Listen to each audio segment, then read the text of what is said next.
Hi everyone, welcome to my channel. My name is Anaya Gould and today I have another video for you guys. It's different from the videos I have been doing.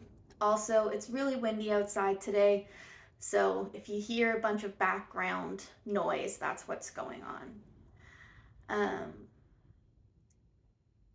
Trying to figure out how to start this video.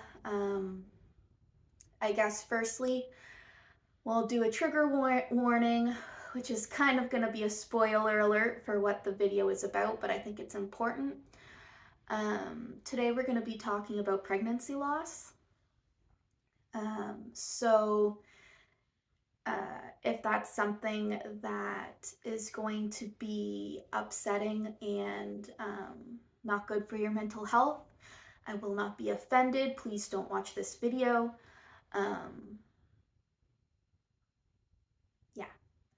I'm going to start off by giving just a quick rundown of what's been going on for anybody who wants to catch up, but without any of a lot of detail. And then after that, I will get into like the nitty gritty. So not the Sunday we just had, but the Sunday before. It was like the last Sunday of March. That night I started having some weird symptoms for someone who's pregnant. And at first I wasn't too concerned about it because they're not symptoms that are inherently bad. But it was something to get checked out. So I contacted 811 on Monday and they suggested that I see someone preferably with by the next day, but no later than like 2 or 3 days after I had made that call. So I tried to call into my nurse practitioner, but they didn't have any openings for the following day, Tuesday. So that starts the journey. So throughout the week, I had been to the ER twice. I had gotten blood work 3 times. I had an attempted fetal Doppler scan twice. I had an ultrasound. And by the following Monday, so the first Monday of April, that would have been the 3rd, I believe. I had that last bit of blood work, the 3rd bit of blood work. And on Tuesday, the 4th, on my birthday, I got the phone call results for that, and it was confirmed that I am miscarrying. So that's kind of the brief overview of what's been going on. And so if you're not interested in hearing the whole week and how that went, and then also the physical details of how I've been experiencing this miscarriage, then you're going to want to stop this video here. But otherwise, I'll get right into it. I also do want to say that I'm going into all this detail, one, for my family and friends who are curious about it, but also because I think it's important for us to be talking about miscarriages in general. I'm pretty sure I have more than just my family and friends watching these videos, considering the views that I've been getting. And if this can help someone else who's experiencing the same thing, I want to put it out there. So that's kind of why I'm doing this. But to start, I'll go over day by day through that week of tests and explain what happened. So as I said, Sunday night, I started having some like very light spotting. It was brown and some very mild cramping. That's not totally uncommon in early pregnancy and isn't necessarily a bad thing. It's something to get checked out to be safe, but like that happens to quite a few people. Um, so on Monday, I called 811 because I wasn't really sure if this was like ER worthy or if it was just like to go see my nurse or like if it was even worth that, like maybe I just didn't need to do anything. So I called and they said that because I was having spotting and cramps at the same time, um, that it would be worth going to see my nurse, that I didn't need to go to the ER unless I couldn't get in to see my nurse. So I called into the nurse's office, and my nurse practitioner was not in on Tuesday. Um, and they said that I could call back um, on Tuesday. Or yeah, that I could call back on Tuesday and see if they could fit me in for Wednesday. Tuesday came around and the I remembered that the nurses on 811 said that it would be best to see someone within the day. Um, but that if I had to, I could wait a couple days. So I decided that I wanted to go to the ER because I just wanted to stay on top of it. So Tristan and I, my partner, we went to the ER um, in Oromocto, which is not the main hospital of our area, but in our experience, um, it's always been faster than the main hospital. So we went there. However, it was very, very busy that day, and apparently, I didn't realize this when we went, but they close their doors at 4:30 and they don't let anybody else in. And then any patients who are already in, they can stay for an extra hour and see if there's time for them. But once 5:30 came around, anybody who hadn't seen a doctor was sent home, and I was one of those people. Um, so Tuesday, we didn't really get anything done. On Wednesday, I ended up calling, and they did where they were able to squeeze me in Wednesday evening at my nurse's office. So the following day on Wednesday, I went in, and the first thing they did was blood work to check my HCG levels. Um, and then but that blood work doesn't wouldn't tell us anything. It's I already knew that I was going to have to get a second bout of blood work and to compare the two results. So if my HCG was going down, that meant I was miscarrying. If it stayed the same or was going up, then I wasn't miscarrying. So that was just the first step. They also tried a fetal Doppler. Now, I was supposed to be at 12 weeks. So they should have been able to hear a heartbeat. Um, However, they weren't able to find it. And so my nurse wasn't too worried about it at the time. She said I was still early on and it was possible that my uterus was still tucked under my pubic bone, which would make it so they wouldn't be able to find the heartbeat. However, that Monday, I had gotten a call from the midwifery center, and they were going to take me on as a client, and I was so excited. I didn't think I was going to get one because they're really hard to get, um, but I had an intake appointment with them on Thursday. So after that appointment with my nurse on Wednesday, I went in on Thursday and told them what was going on. They said that they weren't going to officially take me on as a client until we figured out what was going on in case it was above like what they were able to work with me for because they only do low risk pregnancies. But they also said that they would try a fetal Doppler there and see if they could find a heartbeat. and they couldn't. Um, Again, she wasn't too worried. She said it's possible that the baby was aged a little bit younger than 12 weeks, and that's like pretty normal, and that could be a reason why they couldn't find the heartbeat. Um, but so that was another appointment that I left with no answers. Friday came around and I got a phone call from the hospital saying that they had um, an appointment available for me to go get an ultrasound that morning at the Oromocto Hospital. So I went and got that done. They tried to do the external ultrasound because if I was 12 weeks, they should have been able to do an external.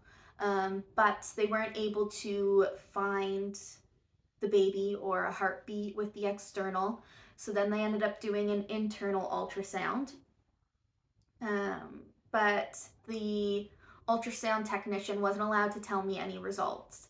They said that I either had to call my nurse and get her to answer, or like to give me the results, or we could go to the ER again and wait there, and then they could give me the results in there. Um, by the time that the ultrasound finished, um, my nurse's office was on lunch break for like the next like hour and a half. And even then, if I called, I didn't even know if I was going to be able to talk to my nurse practitioner that day.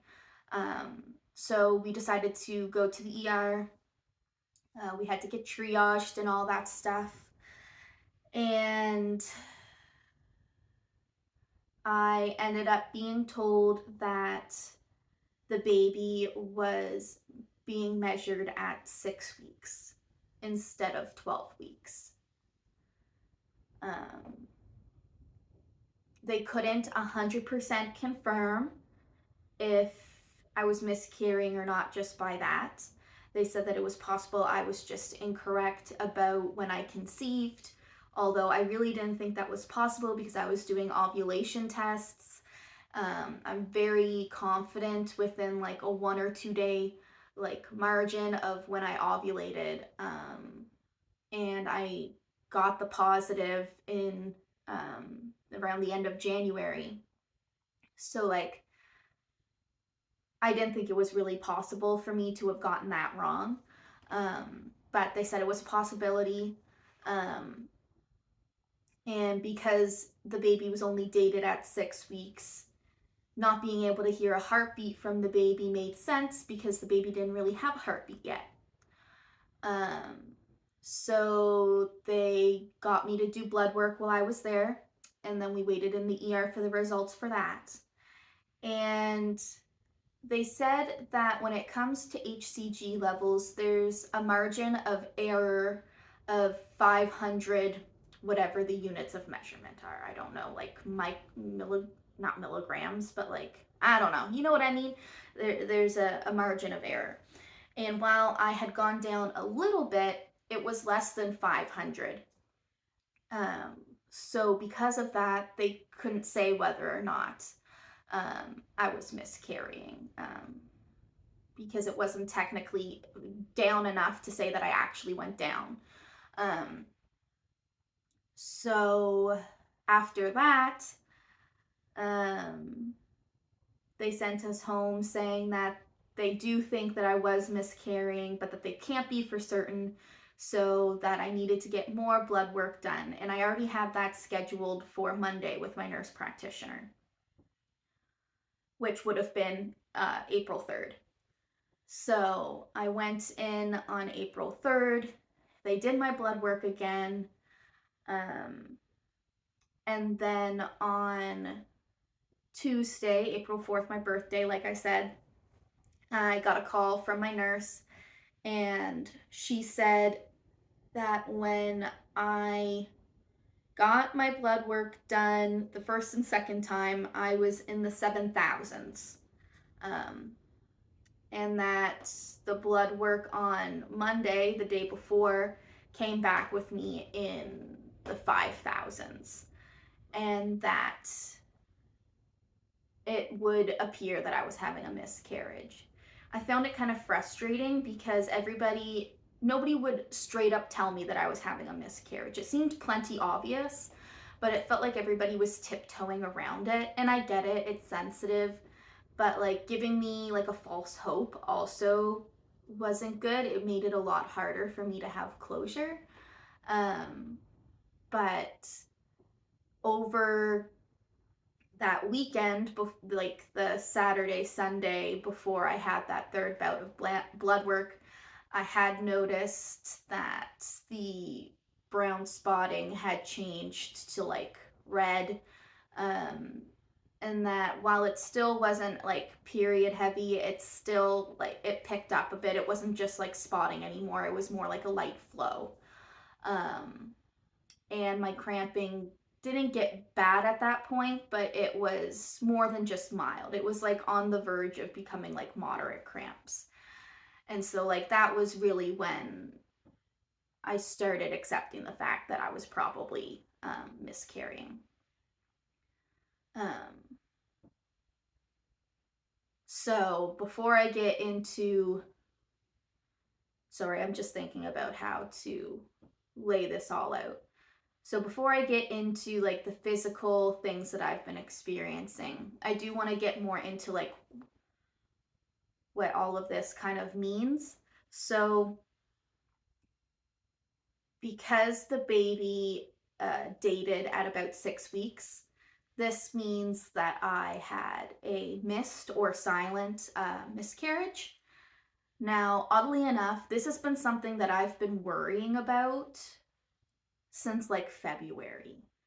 Um, I noticed that while I was having some very mild symptoms, that I wasn't really having any of the bigger symptoms. And the issue with that is that that's not inherently a symptom of a miscarriage because every pregnancy is different and some pregnancies are like that and they end up perfectly healthy. But it just, my intuition was telling me that something was wrong for a while. I remember at our first ultrasound, I was really anxious and Tristan was asking me why, and I just said that I had a feeling that's, what if this pregnancy has been going too well? Like, what if something's wrong? I had been looking up what a missed miscarriage was on Google since like February. I also had a dream shortly after finding out I was pregnant that I had a miscarriage. And there was just all these little things that for a long time have been telling me that something wasn't right. But I like to try and stay positive, and there wasn't any overt signs that I was miscarrying. So I was just, trying to be happy with my pregnancy. Um, so the reason why it was a miscarriage or a missed miscarriage is the baby stopped developing at 6 weeks, but for whatever reason, my HCG hormones didn't go down, um, which tricked my body into thinking that it was still pregnant, um, which is why I was still having some mild symptoms past 6 weeks. But it also explains why I was saying that I wasn't feeling as tired as I was, that my regular acne was starting to come back, that I wasn't really noticing any changes to my chest, that I wasn't having any like real morning sickness, that I wasn't having any frequent needing to go to the bathroom, like all of these like symptoms I wasn't experiencing. I was just experiencing very, very mild symptoms. Um, so yeah, that's kind of what happened. When it comes to the physical symptoms, before I get into that actually, this is another great place to stop. If you don't want to hear about the physicality of it, you were just interested in the process I went to finding out, this is another great place to stop the video. I will not be offended. Look after your mental health, please. But if you are curious, like I said, this started on a Sunday night, last Sunday of March. Um, and at first it was really, really like fine. Like I was in a teeny bit of discomfort, but like barely anything. The spotting was very, very, very minimal. Cramping was very, very, very minimal. And it didn't really pick up, like I said, until that Saturday, Sunday, um, which would have been, I think, April 1st, April 2nd. Um, the bleeding went from brown, really light brown spotting to more of a red light flow. Um, and the cramping became like more like how my period cramps were, a bit more moderate. But still, like I was fine. I was functioning around the house just fine. Um, and then on Monday, Tuesday, the cramping went down quite a bit again, and the spotting went down back to more of just like a really light brown spotting, and I was like, oh, that's it. I'm wrapping up here. The weekend must have been the worst of it. Things are gonna settle out here soon. I was wrong. um Wednesday, April 5th rolled around, and I'd say like at 5, 6 in the morning, I was woken up by some pretty painful cramps. Um, I was still like okay, I definitely wasn't getting up and moving around, but like I was living. They were like what I would say like my regular bad period cramps are like. So I've experienced that before, and it's uncomfortable, but it's livable. I wasn't able to fall back asleep right away. So I went out into the living room and I like turned on a Studio Ghibli movie and just kind of curled up on the couch. The bleeding had picked up a little bit, and I eventually fell asleep again at like, I don't know, 6:30, 7 o'clock. And I managed to sleep for like another hour and a half probably till around 8:30. And I woke up and my cramps were getting a lot worse. Um, Tristan had to work that day, and when 8:50 rolled around, I decided to go wake him up because he's supposed to be at work for 9. He works at home, so he can mostly just kind of like roll out of bed and go to the office room that we have.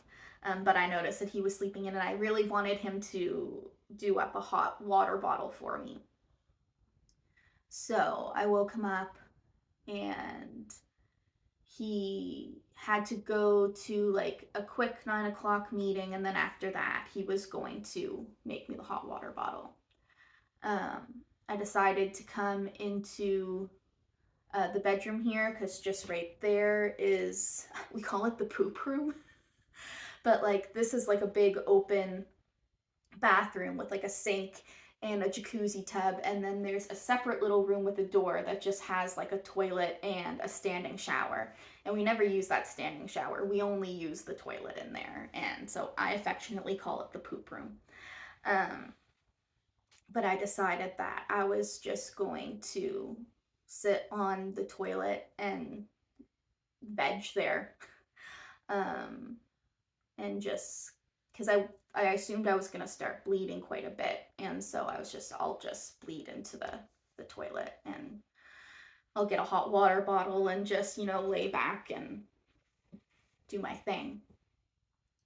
But then the cramps started ramping up even more, and by the time he came in here with the hot water bottle, I was in a lot of pain, and I was like, actually, can we like wipe the tub out a bit and do me a hot bath, because when I would be on my period and I was having really bad cramps, a hot bath was the only thing that would literally take them away. Like I wouldn't even feel the cramps anymore. So I was hoping this would be a similar situation. So he did that. I got in the bath, and that did not help. I started having what I would assume, as I haven't been pregnant, or I have been pregnant, but I haven't been in labor before. Um, but I would assume are contractions.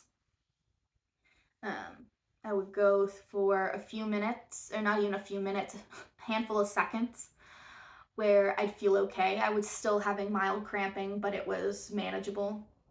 And then all of a sudden, I would have this wave of intense, intense cramping. Um, and that would last for a bit, and then it would fade away, and then I'd have a few seconds where I was okay, and then it would come back. And I was in the tub, and it just wasn't working. I didn't want to be in there anymore. Um, so I got out. I tried again sitting on the toilet and just relaxing there, but I didn't want to do that either. And I wasn't bleeding a lot at this point yet. So um, I eventually just got into the bed. Um, and Tristan was on one side of me, and my other partner, Natalie, was on the other side of me, and we were all just snuggling. And I was just going through these bouts of contractions. And it was probably one of the most painful things I've ever experienced. Um, Between that and maybe, I don't know, like getting tattooed around the elbow, I would say, but um, it was it wasn't fun at all. I was getting pretty desperate for it to stop. Um, Started crying a bit because I was just so overwhelmed. Um, and then I had been going through these for a few hours at this point. I think it was probably around 11:30, 12 o'clock when I was going through another contraction, and then I kind of like went into this fetal position, and I felt this pop sensation, and then all of a sudden all of the pain just kind of stopped. And we all just kind of laid there for a few minutes, waiting to see if it would start back up, and then it didn't. And Tristan had already called into work saying that, he was going to take a vacation day and stay home. Stay home, as in not go into his, like, the office room and work. Um, and Natalie didn't work until later in the afternoon. So once we realized that that was over, we all just passed out in the bed and took like at least an hour nap, probably closer to two, because it was like I was physically exhausted, but like they were also emotionally exhausting. I can't imagine um, how upsetting it would have been to be watching me in the pain that I was in. Um, but yeah, we woke up after that, and it was interesting. I'm going to be talking about blood here for a second and getting into the nitty gritty of that, so be prepared. Um, but I thought it was interesting because when I have a period and I'm lying down, the blood still leaves my body, and it goes into the pad or whatever. But with this, I had done all of those contractions and immediately fell asleep. And I woke up and I hadn't bled like out of my body yet. But as soon as I stood up, I started feeling all of the blood that had been sitting in my vaginal canal. And it just started dropping. And I ran to the bathroom, and like it all just, I had some blood down my leg. I had dripped a little bit of blood into the bathroom. It was weird. And it's been like that since. So like the bleeding has slowed down quite a bit, but it's still the same where like if I'm laying down, I don't the blood doesn't leave my body.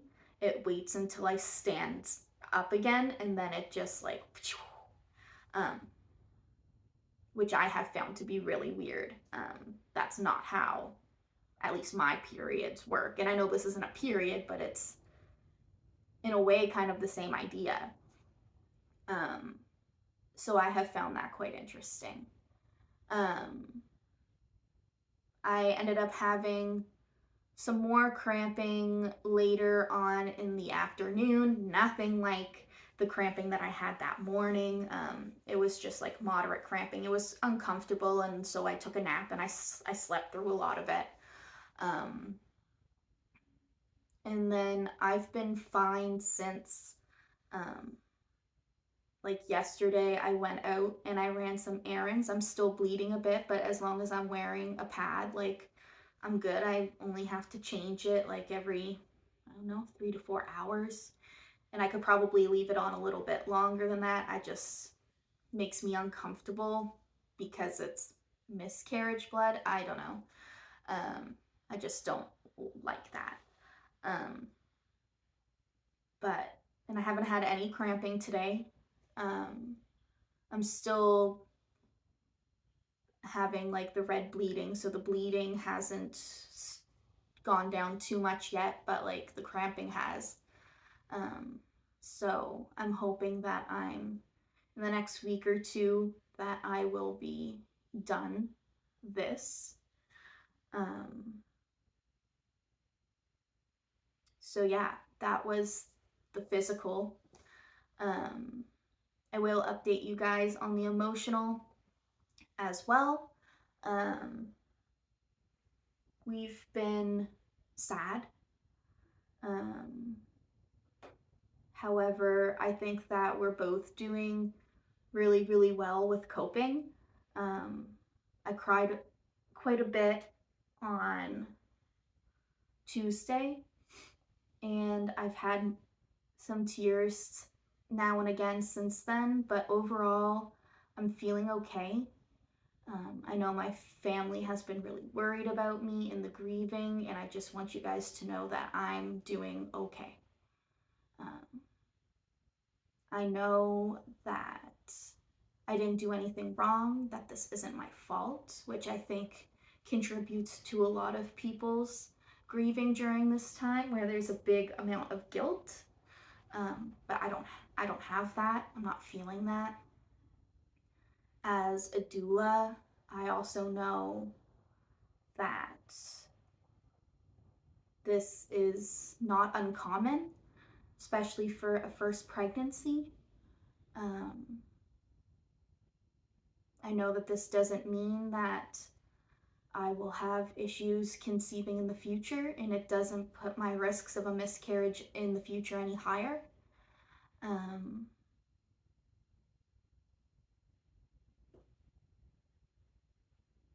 yeah. Um, we have decided on a name because I still wanted to name this baby. Um, we never got to find out if we were having a boy or a girl. I always felt strongly that it was a girl. One of our names in our lists for a girl was Charlotte, and with the nickname Charlie. And Charlie also works if the baby was a boy, so we've decided to name the baby Charlie. Um,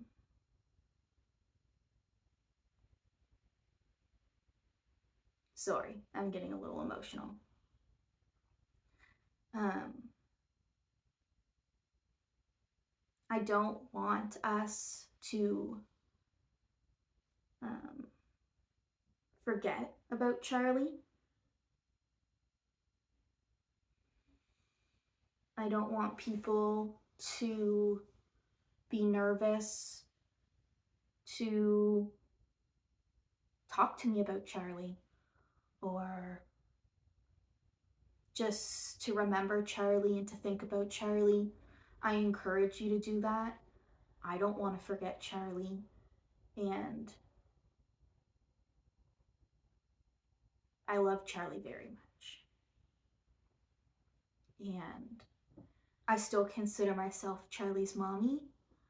Um,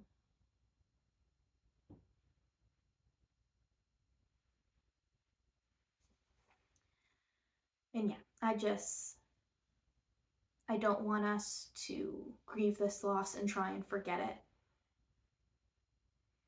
I want us to grieve this loss and then honor Charlie. Um, I never got to find out what Charlie's official due date was, but based off of my last period and using online calculators, Charlie's due date was supposed to be October 8th. So I do plan to call October 8th Charlie's Day and to do things to honor and celebrate them on that day. And when that day comes, I encourage you to do the same. Um, but yeah, I think that's the end of this video. It's probably a long one. Thank you if you stuck around and watched the whole thing. If you have any questions or thoughts, please feel free to message me.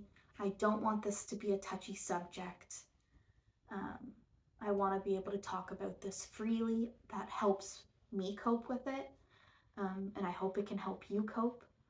Um, yeah. So, yeah, thank you for watching. We're going to be taking a break on videos. We are going to be trying again in the near future, within a month or two, to have another baby. So, do prepare for more videos to come in the future. But until then, goodbye.